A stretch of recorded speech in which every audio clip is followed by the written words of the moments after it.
Hello, friends. Let us start the chapter cell division. So, cell division means what? The process in which cell divides into two or more cells.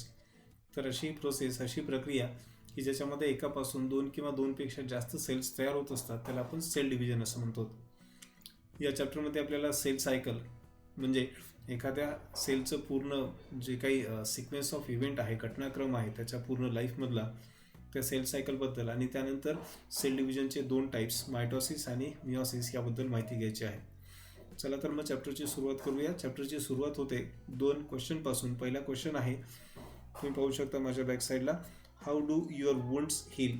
तर तुमच्या जखमांची जी भरण होत असते म्हणजे ज्या जखमा भरून येत असतात त्या जखमा कशा पद्धतीने भरून येतात. तर या प्रश्नाचं उत्तर हे डायरेक्ट चॅप्टरच्या नावामध्येच आहे, ते म्हणजे सेल डिव्हिजन. म्हणजे एखाद्या ठिकाणी झालेली जखम भरून येण्यासाठी त्या ठिकाणी ज्या सेल्स आहेत त्यांच्यामध्ये सेल डिव्हिजन होणं आवश्यक असतं, तरच त्या ठिकाणची जखम भरून येऊ शकते. त्यानंतर दुसरा क्वेश्चन जर पाहिला, what is the difference between growth of non living material and living organism. तर निर्जीव आणि सजीव म्हणजेच नॉन लिव्हिंग आणि लिव्हिंग यांच्यामधल्या ग्रोथमध्ये काय फरक आहे. तर खरं तर या प्रश्नाचं जे उत्तर आहे ते आपण पहिल्या चॅप्टरमध्येच लिव्हिंग वर्ल्डमध्येच पाहिलं होतं. यामध्ये आपण पाहिलं होतं की नॉन लिव्हिंगमधली जी ग्रोथ आहे, वाढ आहे, ती कशा पद्धतीनं होते. तर नॉन लिव्हिंगमधली जी ग्रोथ आहे, growth in non living things, it is due to addition of material externally, whereas growth in living being it is due to addition of material from inside. म्हणजे जेव्हा सबस्टन्स आतून ॲड होत असतात तेव्हा लिव्हिंगची growth होत असते, तर बाहेरून म्हणजे सरफेसवर जेव्हा ॲडिशन होतं तेव्हा नॉन लिव्हिंगची ग्रोथ होत असते. तर अशी दोन प्रश्नांची एक्सक्यूज मी उत्तरं झाली. त्यानंतर आता ॲक्च्युअल चॅप्टरकडे वळूया आपण. Life of all multicellular organism starts from a single cell that is zygote. तर सगळ्या मल्टीसेलर ऑर्गॅनिझमच्या जीवनाची सुरुवात ही एक पेशीय किंवा सिंगल सेलच्या स्टेजपासून होते, ज्याला आपण झायगोट असं म्हणतो. तर हे झायगोट म्हणजे काय. झायगोट खरं तर सेक्शुअल रिप्रोडक्शनमध्ये मेल गॅमेट आणि फिमेल गॅमेट यांच्या फर्टिलायझेशन नंतर तयार झालेल्या सेलला आपण म्हणत असतो. Growth of every living organism depends on cell division. प्रत्येक लिव्हिंग ऑर्गॅनिझमची जी ग्रोथ आहे ही कशावर अवलंबून आहे, ही आहे अवलंबून सेल डिव्हिजनवर. तर आता या ठिकाणी आपल्याला युनिसेल्युलर ऑर्गॅनिझमबद्दल थोडंसं समजावून घ्यावं लागेल. लक्षात घ्या, जे युनिसेल्युलर ऑर्गॅनिझम्स आहेत, उदाहरणार्थ काही बॅक्टेरिया आहेत, तर बॅक्टेरियासारख्या युनिसेल्युलर ऑर्गॅनिझममध्ये आपण ग्रोथ आणि रिप्रोडक्शन या दोन्ही गोष्टी खरं तर एकाच अर्थानं वापरत असतो. लक्षात घ्या, आपण म्हणतो एखाद्या ठिकाणी बॅक्टेरियाची ग्रोथ झाली तेव्हा खरं तर तिथं बॅक्टेरियाची संख्या वाढलेली असते. ठीक आहे. मग युनिसेल्युलर असो किंवा मल्टीसेल्युलर असो, ग्रोथ व्हायची असेल तर त्या ठिकाणी सेल डिव्हिजन आवश्यक आहे. As stated in the cell theory, every cell arise from pre existing cell. आणि सेल थिअरी ही काय सांगते, तर प्रत्येक सेल ही कशी तयार झालेली आहे, तर त्याच्या पूर्वी अस्तित्वात असलेल्या सेलपासून ही सेल तयार झालेली आहे. त्यानंतर पुढच्या भागाकडे येऊया. पुढचा भाग आहे सेल सायकल, म्हणजे याला तुम्ही मराठीमध्ये पेशी जीवनचक्र असं म्हणू शकता. पेशी जीवनचक्र.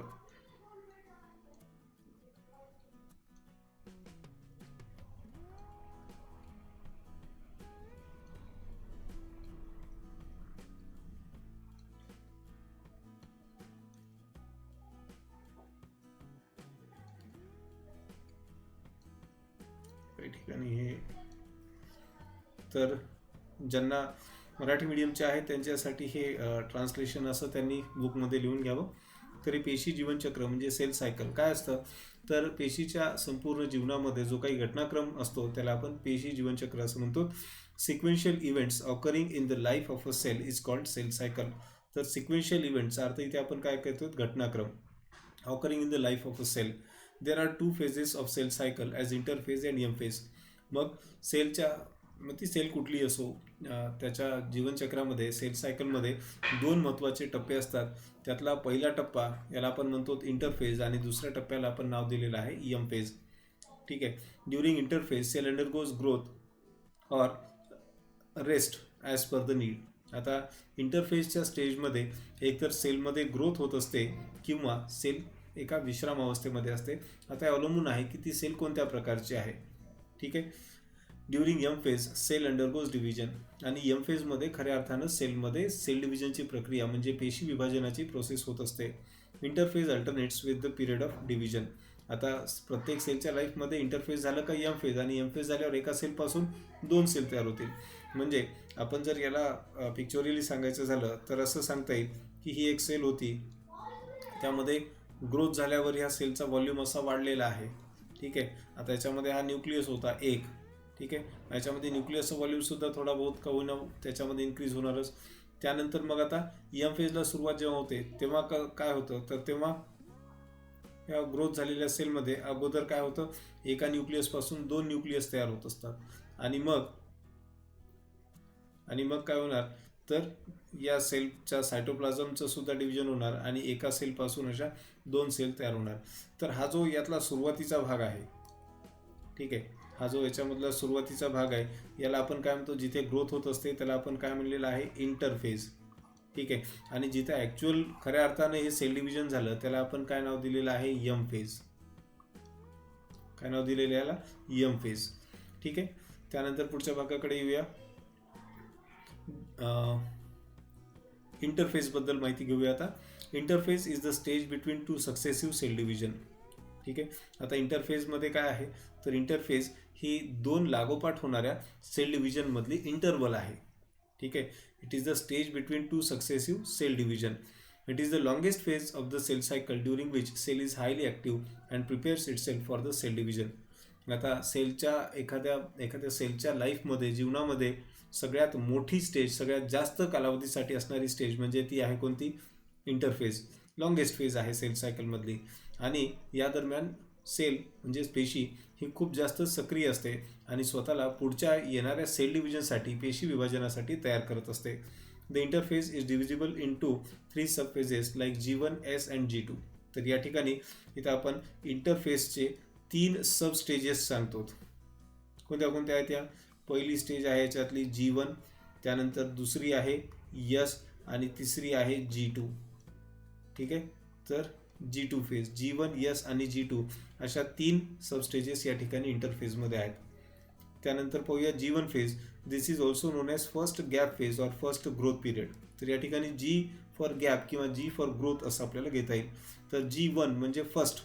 तर सेल डिव्हिजन म्हणण्यापेक्षा सेल सायकलमध्ये सेल डिव्हिजनला पहिल्यांदा जेव्हा खंड पडतो, कारण इंटरफेजमधली पहिली अवस्था आहे, म्हणजे याच्या अगोदर नेमकंच एम फेज संपलेली आहे, म्हणून याच्या इंटरफेसच्या अगोदरही एम फेज आहे आणि इंटरफेसच्या नंतरही एम फेज आहे. म्हणजे एम फेज म्हणजे ॲक्च्युअल डिव्हिजनची फेज. मग 2 डिव्हिजनमधला पहिला खंड किंवा पहिला गॅप म्हणजे काय झाला, G1 फेज. ठीक आहे. So this is also non as first gap or first growth period, किंवा पहिल्यांदा इथं सेल तयार झाल्यानंतर ग्रोथला सुरुवात होत असते. It start immediately after cell division. म्हणजे अगोदरची एम फेज संपल्या लगेच G1 फेजला, G1 स्टेजला सुरुवात होत असते. Cell perform RNA synthesis, mRNA, rRNA and tRNA. तर या दरम्यान G1 स्टेज दरम्यान RNAची निर्मिती. आता RNA काय आहे, तर न्यूक्लिक ॲसिडचा प्रकार. न्यूक्लिक ॲसिडचे 2 प्रकार, DNA आणि RNA. तर DNA हा न्यूक्लियसमध्ये असतो आणि DNAची निर्मिती हे S फेजचं वैशिष्ट्य आहे. G1 स्टेजमध्ये कशाची निर्मिती होत असते, तर RNAची. त्याशिवाय protein synthesis and synthesis of membrane during this phase. तर या दरम्यान काय काय होत असते, मग या G1 स्टेजमध्ये वेगवेगळ्या प्रकारचे RNAची निर्मिती होते. त्याशिवाय प्रोटीन वेगवेगळे जे सेल डिव्हिजनसाठी आवश्यक असतात ते इथे तयार होत असतात आणि काही मेम्ब्रेनची सुद्धा या ठिकाणी निर्मिती होत असते.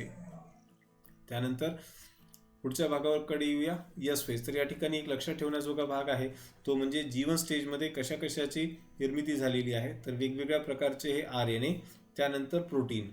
ठीक आहे. आणि सिंथेसिस ऑफ मेम्ब्रेन्स. तर हे एवढं तुम्हाला लक्षात ठेवावं लागेल की G1 स्टेज म्हणजे नेमकं या दरम्यान काय होत असतं. त्यानंतर आता दुसरी फेजकडे येऊया, ती आहे कोणती, यस फेज. यस फेजमध्ये काय सांगितलेलं, it is synthesis phase in which DNA synthesize or replicated so that amount of DNA per cell doubles. तर या ठिकाणी आता महत्त्वाचं एक आणखीन गोष्ट व्हायला लागली यस फेजमध्ये, ती कोणती आहे, तर ती आहे DNAचं रिप्लिकेशन. म्हणजे एखाद्या सेलच्या न्यूक्लियसमध्ये जितका DNA आहे त्याची क्वांटिटी डबल होते, प्रमाण जेवढं आहे त्याच्या दुप्पट होत असतं. म्हणजेच इथे या ठिकाणी क्रोमोझोम किंवा ज्याला आपण गुणसूत्र वगैरे म्हणतो सेलच्या न्यूक्लियसमध्ये असलेले, ठीक आहे, तर ते क्रोमोझोम ज्या DNAचे बनलेले आहेत ते DNAची जे प्रमाण आहे ते दुप्पट होतं, म्हणजे त्याचीच एक डुप्लिकेट कॉपी या ठिकाणी तयार होत असते. याला आपण DNA रेप्लिकेशन असं म्हणतो. आता DNA पासून जो क्रोमोझोम तयार होत असतो त्यासाठी हिस्टोन नावाचे प्रोटीन लागत असतात. तर या हिस्टोनच्या प्रोटीनची निर्मिती सुद्धा एस फेज दरम्यानच होते. Histone protein are also synthesised during this phase. तर हा एक आपल्याला महत्त्वाचा भाग आहे, लक्षात ठेवावा लागेल. RNA आणि प्रोटीन सिंथेसिस G1 फेजमध्ये, एस फेजमध्ये DNA आणि हिस्टोन प्रोटीन यांची निर्मिती. ठीक आहे. आणि त्यानंतर आता येऊया आपण तिसऱ्या स्टेजकडं, ज्याचं नाव काय आहे G2 phase. So G2 is the second growth phase. जसं आपण G1ला फर्स्ट ग्रोथ किंवा फर्स्ट गॅप फेज म्हणलं, तसं G2ला काय म्हणणार, सेकंड ग्रोथ किंवा second gap phase, during which nucleus increases in volume. तर हा महत्त्वाचा बदल आहे. या ठिकाणी सेलच्या न्यूक्लियसचा जो व्हॉल्यूम आहे, आकारमान आहे, त्याच्यामध्ये इथे वाढ होत असते. Metabolic activities essential for cell division occur during this phase. आता ज्या सेल डिव्हिजनसाठी लागणारं जे वाढीव रेस्पायरेशन आहे, जास्तीची एनर्जी आहे, ती या ठिकाणी होत असते. त्यामुळे सगळ्या मेटाबॉलिक ॲक्टिव्हिटीज, चयापचयाच्या क्रिया ज्या आहेत त्या इथे सेल डिव्हिजनच्या साठी आवश्यक असलेल्या त्या इथे सुरू होतात. कुठे, G2 फेजमध्ये. Various protein necessary for cell division are synthesize during this phase. त्यानंतर आता वेगवेगळे जे प्रोटीन आहे जे सेल डिव्हिजनसाठी आवश्यक आहे, जे याच्यानंतरच्या आता G2च्या नंतर लगेचच काय येणार आहे, M फेज. मग M फेजसाठी लागणारे प्रोटीनची निर्मिती इथं होत असते. Besides RNA synthesis also occur during this phase. म्हणजे लक्षात घ्या, RNA सिंथेसिस दोन्ही G1 आणि G2 फेजमध्ये होते. DNA सिंथेसिस तेवढं एस फेजमध्ये होत असतं. In animal cell a daughter pair of centriole appear near the pre existing pair. आणि आता सेंट्रिओल नावाचा जो सेल ऑर्गॅनल आहे, तो सेल ऑर्गॅनल फक्त ॲनिमल सेलमध्ये असतो. प्लांट सेलमध्ये असे सेंट्रिओल नसतात. तर हे सेंट्रिओलचं जे दुप्पट होण्याचं काम असतं, म्हणजे ओरिजिनली एक पेअर ऑफ सेंट्रिओल नॉर्मली कुठल्याही सेलमध्ये आपल्याला पाहायला मिळेल, पण जर एक्स्ट्रा पेअर ऑफ सेंट्रिओल तयार झालेला दिसत असेल तर असं समजावं लागेल की ते सेल आता त्याच्या सेल सायकलच्या G2 या स्टेजमध्ये आहे. ठीक आहे. So in animal cell daughter pair of centriole appear near the pre existing pair. म्हणजे जर सेंट्रिओलच्या 2 पेअर असतील तर आपण असं सहज सांगू शकतो की ही कुठली फेज आहे, ही आहे G2 फेज. ठीक आहे. त्यानंतर आता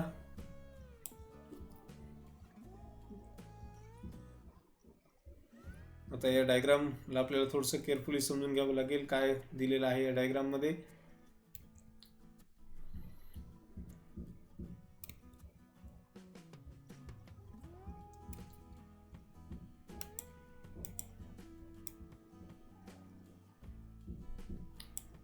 माझी पोझिशन थोडीशी स्विच करून घेतो म्हणजे तुम्हाला डायग्राम थोडीशी क्लिअर कट दिसू शकेल.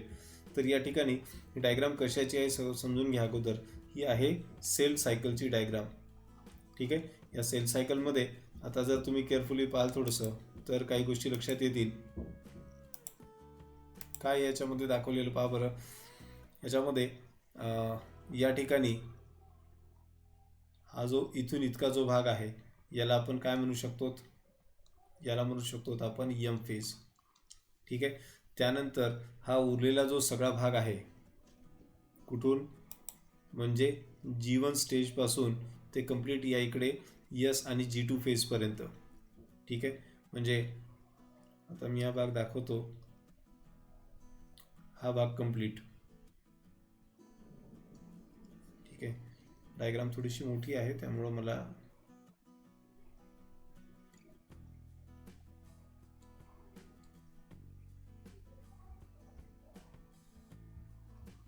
हा इथपर्यंतचा भाग, हा सगळा कोणता भाग आहे, इंटरफेसचा. म्हणजे पाहिल्यावर लक्षात येतं की सेल सायकलमध्ये, सेलच्या एका जीवनामध्ये इंटरफेस किती मोठा भाग व्यापून टाकत असते. मग आता याच्यामध्ये आपण पाहू शकतो की सुरुवातीचा हा जो भाग आहे, म्हणजे इथून इतका जर इकडे डिवाइड केला हा भाग, इथून एवढा भाग. ठीक आहे. तर ही फेज कोणती आहे, G1 आहे. कोणती भाग, G1चा आहे. त्यानंतर जिथं DNA रिप्लिकेशन होते तो भाग कोणता आहे, S फेज आहे. आणि जिथं पुन्हा प्रोटीन सिंथेसिस झालं तो भाग कोणता आहे, G2 फेज आहे. ठीक आहे. तर असे 3 भाग इथे पाहू शकतो. मग G1 स्टेजमध्ये cell growth, normal cell function, organelle duplication, हे एक महत्त्वाचं इथे याच्यामध्ये आपल्याला क्लू भेटून चालला आहे. आपल्याला लक्षात ठेवावं लागेल की सेलमधले जेवढे ऑर्गॅनल आहेत, पहा सेल डिव्हिजन व्हायचं म्हटल्यावर सेलमधले मायटोकॉन्ड्रिया, व्हॅक्यूल किंवा प्लांट सेल असेल तर क्लोरोप्लास्ट किंवा आणखी एंडोप्लाझ्मिक रेटिक्युलम, गॉल्जी बॉडीज, हे जे काही सेल ऑर्गॅनल आहेत यांची संख्या दुप्पट होणं आवश्यक आहे. कारण सेल डिव्हिजन झाल्यानंतर 2 सेलमध्ये जेवढे आहेत त्याच्यात जर हाफ केले तर अशा प्रकारे तर ते ऑर्गॅनल एक वेळ येईल की 0 होऊन जातील, ठीक आहे, किंवा मग ऑड संख्या होऊन जाईल, मग तसं डिव्हिजन तर होणार नाही. मग त्यामुळं दरवेळेस ऑर्गॅनल हे दुप्पट केले जातात आणि मगच सायटोकायनेसिस वगैरे जेव्हा होईल तेव्हा ते सेल ऑर्गॅनल अर्धे अर्धे दोन्ही सेलला मिळत असतील. म्हणजे परत एकदा ओरिजिनल पॅरेंट सेलकडे जेवढे होती तेवढे सेल ऑर्गॅनल राहतील. तर ऑर्गॅनल डुप्लिकेशन हे आपल्या डिस्क्रिप्शनमध्ये आलेलं नव्हतं, तर हे इथं आपल्याला लक्षात ठेवणं आवश्यक आहे की ऑर्गॅनल डुप्लिकेशन कोणत्या स्टेजचा इव्हेंट आहे. It is the event of this G2 stage. So please remember this one. ठीक आहे. त्यानंतर एस फेजमध्ये DNA रेप्लिकेशन आणि G2 फेज मध्ये प्रोटीन सिंथेसिस.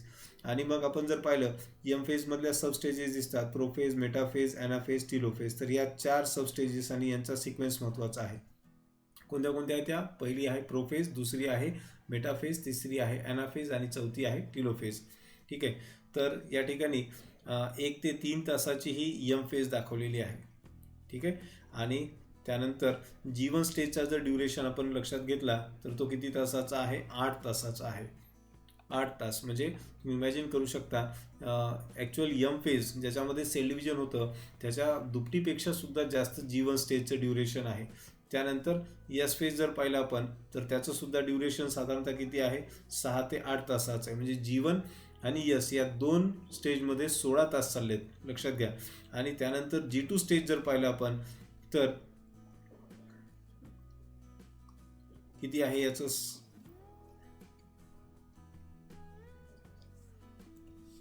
याचं ड्युरेशन किती दिसते इथे? 2 ते 5 तास. म्हणजे लक्षात घ्या, एकीकडे आपण जर इकडे पाहिलं G1चं तर 8 तास, याचं सुद्धा 8 आणि 8 16 तास. 16 आणि याचे जर आपण 16 आणि 4 तास जरी गृहीत धरले कुणाचे G2 स्टेजचे तर 16 आणि 4 20 किंवा 21, याचे 16 आणि 5 तास जर गृहीत धरले तर 16 आणि 5 21 तास आणि 3 तास ॲक्च्युअल एम फेजचे. म्हणजे आपण इथे लिहिण्याचा जर प्रयत्न केला तर G1 यस G2. तर G1 मध्ये किती तासाचा आहे? 3 तासाचा आहे. G2 किती? यस फेज किती तासाची? 8 तासाची. सॉरी, थोडंसं चुकतंय आपलं. तर या ठिकाणी 8 तासाचं G1 आहे, यस फेज 8 तासाची आहे आणि 5 तासाचं काय? G2 आहे. आणि G2 झाल्यानंतर येणारी एम फेज ही किती तासाची आहे? 8 आणि 8 16, 16 आणि 5 21 आणि ही किती तासाची? 3 तासाची. म्हणजे 24 तासाचं जर सेल सायकल असेल, जे की साधारणतः ह्युमन सेलमध्ये आपल्याला पाहायला मिळतं, तर त्याच्यामध्ये असं कॅल्क्युलेशन होतंय 8 तास G1 स्टेज, 8 तास यस फेज, 5 तास काय होते? G2 फेज आणि फक्त 3 तासामध्ये आपल्याला या ठिकाणी एम फेज होताना पाहायला मिळते. ठीक आहे. त्यानंतर आता या ठिकाणी टीचरसोबत डिस्कस करण्यासाठी काही गोष्टी दिलेल्या आहेत. पाहूया काय सांगितलेलं आहे.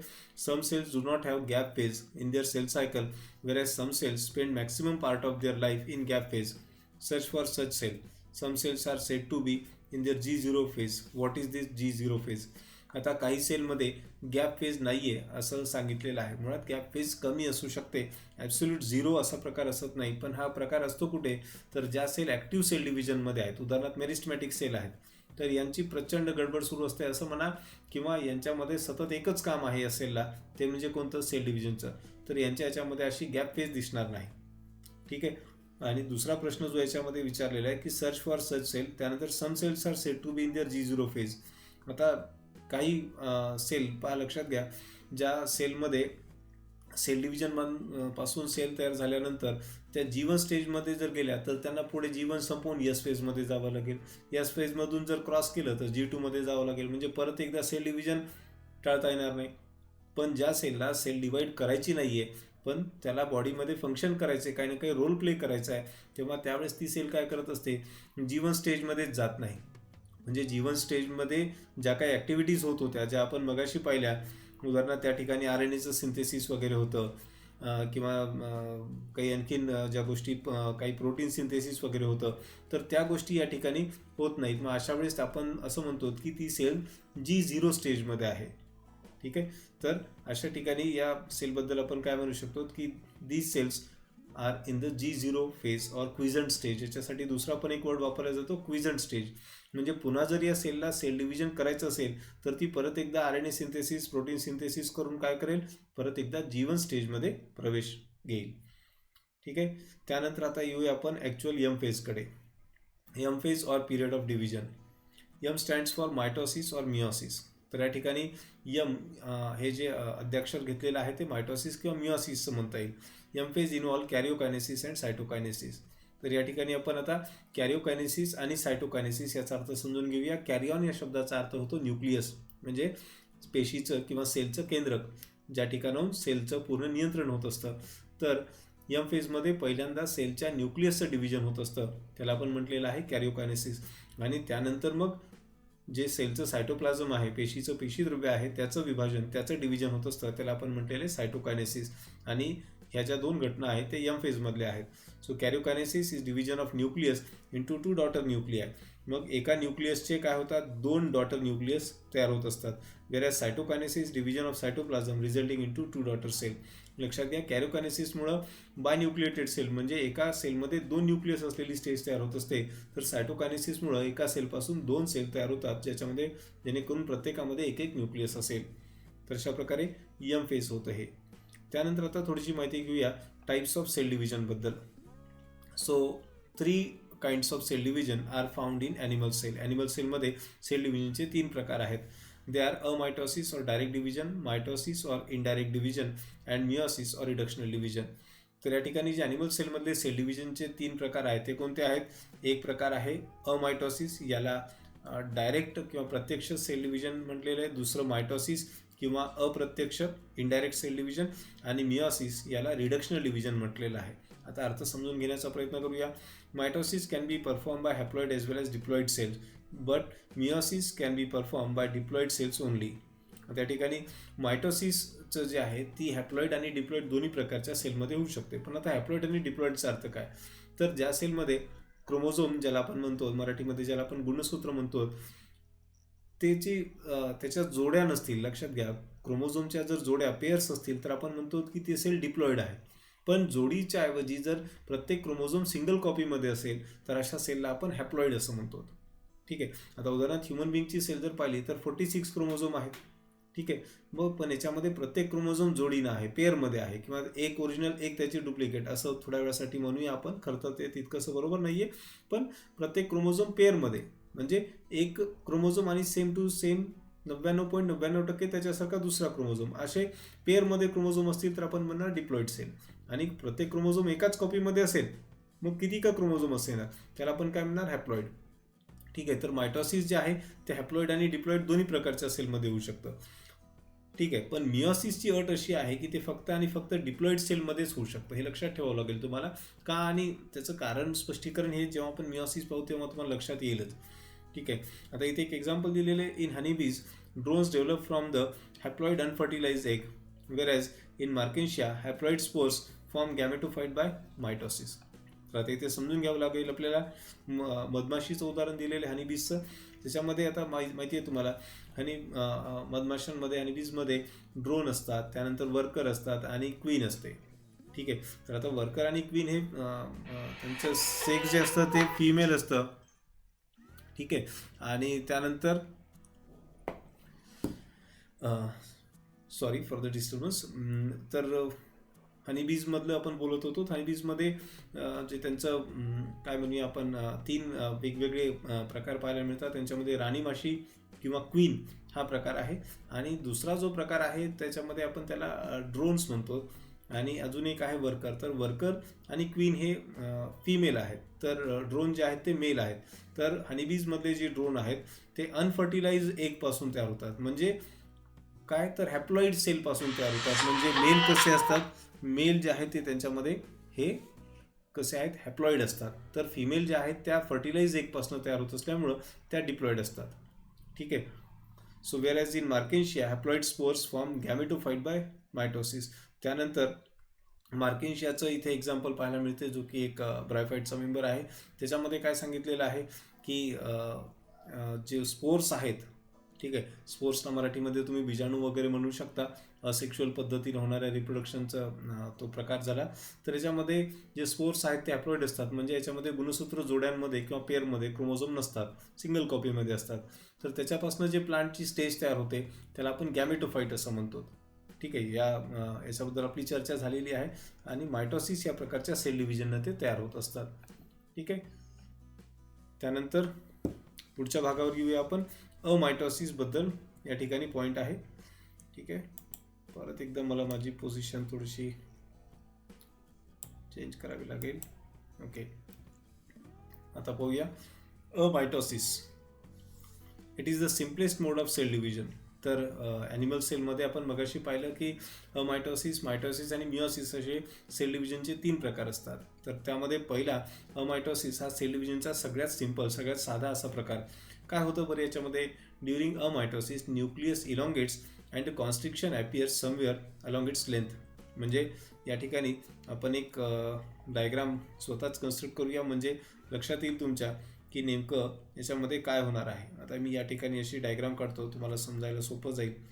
तर ही अशी जर सेल असेल तर त्याच्यामध्ये नॉर्मली असा राऊंड असणारा न्यूक्लियस जो आहे तो काय होतो? असा लांब होतो, लांबट अशा प्रकारचा न्यूक्लियस होतो. आणि त्यानंतर काय होतं की दोन्ही बाजूनी त्याच्या साधारणतः मध्यावर काय होते? खाच तयार होत असते. During amitosis nucleus elongate and constriction appears somewhere along its length. This constriction deepens and divide the nucleus into 2 daughter nuclei. म्हणजे दोन्ही बाजूनं काय होणार? तर या ठिकाणी हा जो न्यूक्लियस आहे, पण परत एक वेळेस याला ड्रॉ करूया. म्हणजे न्यूक्लियसला अशी काय होते? आता इथे खाच पडते आणि खाच ही वरचेवर काय होत जाते? आता ही खाच काय होत जाणार? वरचेवर खोल होत जाणार.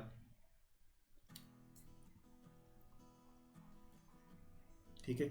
आणि आता हे न्यूक्लियस असे एकमेकापासून सेपरेट होण्यासाठी तयार आहेत. ह्याच्या पुढची स्टेज काय असणार मग याच्यामध्ये आता? ठीक आहे, याचे जे न्यूक्लियस आहेत ते 2 एकमेकापासून असे सेपरेट झालेले आहेत. सो द कॉन्स्ट्रिक्शन म्हणजे जी खाच आहे ती खोल होते, deepens and divide the nucleus into 2 daughter nuclei. This is followed by division of cytoplasm. आता हे झाल्यानंतर काय होणार? आता हेच काम याच्या सायटोप्लाझममध्ये सुद्धा दोन्ही बाजूनी होणार. आणि याचा परिणाम काय होणार मग? आता याचा परिणाम असा होणार की सायटोप्लाझमचं सुद्धा डिव्हिजन होणार आणि मग एका सेलपासून 2 सेल तयार झालेले असणार. This is followed by division of cytoplasm which result in the formation of 2 daughter cell. This division occurs in unicellular organism, abnormal cell, old cell and in the foetal membrane cell. तर अशा प्रकारचं अमायटॉटिक sale division कुणामध्ये होतं? याचं उत्तर आपल्याला इथे मिळतंय. हे होतंय काही युनिसेलर ऑर्गॅनिझममध्ये, त्यानंतर काही ॲबनॉर्मल सेल, कॅन्सरस सेल म्हणू शकता, ओल्ड सेल्स म्हणजे ज्या सेलचं एज भरपूर झालेलं आहे, and in the foetal membrane cell. आणि फिटस म्हणजे अर्भक. म्हणजे ह्याच्यामध्ये हे वर्ड लक्षात असायला हवे बायोलॉजीचे स्टुडंट म्हटल्यानंतर. साधारणतः गर्भधारणा किंवा प्रेग्नन्सी झाल्यापासून सुरुवातीचे 12 आठवड्यापर्यंत एम्ब्रिओ हा वर्ड वापरला जातो किंवा आपण त्याला भ्रूण असं म्हणतो. तिथून पुढे बाळाचा जन्म होईपर्यंत जो शब्द वापरला जातो तो आहे फिटस. ठीक आहे, बाळाचा जन्म झाल्यानंतर पुढचं साधारणतः 1 वर्षापर्यंत इन्फंट हा वर्ड आहे. आणि मग तिथून पुढे आपण त्याला हवं तर चाइल्ड वगैरे बनवू शकतो. तर या ठिकाणी जे फिटल मेम्ब्रेन सेल्स आहेत म्हणजे सरफेसवरच्या सेल्स अर्भकाच्या किंवा फिटसच्या, तर त्याच्या सेल्समध्ये सुद्धा अशा प्रकारे अमायटॉसिस पद्धतीनं सेल डिव्हिजन होत असतं. ठीक आहे. त्यानंतर एक इथे इंटरनेट माय फ्रेंडमध्ये एक आपल्याला ॲक्टिव्हिटी दिलेली आहे, व्हॉट इज कॅरिओग्राम ऑर कॅरिओटाईप. तर कॅरिओग्राम किंवा कॅरिओटाईप हा काय प्रकार आहे? तर यामध्ये सेल डिव्हिजनच्या स्लाईड प्रिपेअर केलेल्या असतात. ठीक आहे, काचपट्टी जी तुम्ही तुमच्या स्कूलमध्ये कदाचित पाहिली असेल. तर स्लाईडवर म्हणजे ओनियन, कांद्याच्या ज्या रूट टिप्सची ग्रोथ करून घेतल्या जाते आणि त्याच्यापासून मायटॉसिसच्या स्लाईड बनवल्या जातात. तर या ठिकाणी जे क्रोमोझोमचे जे फोटोग्राफ घेऊन त्यांचा एका ग्राफ पेपरवर त्यांना चिकटवलं जातं. तर त्या जे काही त्याचं पिक्चोरियल रिप्रेझेंटेशन आहे त्याला कॅरिओटाईप किंवा कॅरिओग्राम असं म्हटलं जातं. म्हणजे याच्यामध्ये होमोलॉगस क्रोमोझोम एकत्र घेण्याचा प्रयत्न केला जातो. म्हणजे ॲक्च्युअली मायक्रोस्कोपमधनं जे काही चित्र दिसतं त्याचा फोटोग्राफ घेतला जातो, त्याची झेरॉक्स काढल्या जाते आणि मग त्याचे जे काही आपल्याला आकार दिसतात क्रोमोझोमचे ते आपण त्याला पेअरमध्ये जोडण्याचा प्रयत्न करत असतो त्यांची लेंथ आणि सेंट्रोमेअरच्या पोझिशनवरून. तर त्याला या ठिकाणी काय म्हटलेलं आहे? त्याचा कॅरिओग्राम म्हटलेलं आहे किंवा कॅरिओटाईपसुद्धा याच्यासाठी शब्द वापरला जातो. ठीक आहे. तर मायटॉसिसचा भाग आपण उद्याच्या लेक्चरमध्ये पाहूया. अपेक्षा करतो की आजच्या लेक्चरमध्ये जे काही तुम्हाला सांगितलं शिकवलं ते सगळं व्यवस्थित समजलेलं असेल. समजलं नसेल तर सोबत स्क्रीनवर तुम्हाला माझा नंबर दिसतोय, त्याच्यावर तुम्ही तुमचे डाऊट विचारू शकता. धन्यवाद.